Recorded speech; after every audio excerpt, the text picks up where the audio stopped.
Hey guys, it's Alicia with WTI. Check out these Grip-Rite 1¼ inch drywall screws. This is a 1 pound box of drywall screws, and these are really nice quality. So you can use these, of course, for drywall, which is what they're designed for, but you can use them for a variety of other tasks as well. These have a #2 Phillips head, so easy to use and compatible with very standard bits. So you're going to be able to install these no problem.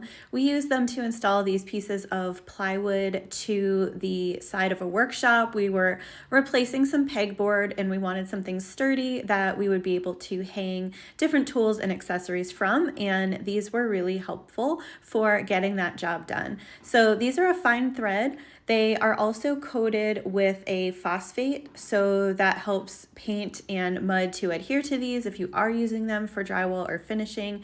They definitely are heavy duty, they're strong, they are durable, and they are really great to have in any workshop to take care of any jobs that come up. So we would definitely recommend these, and that's my point of view.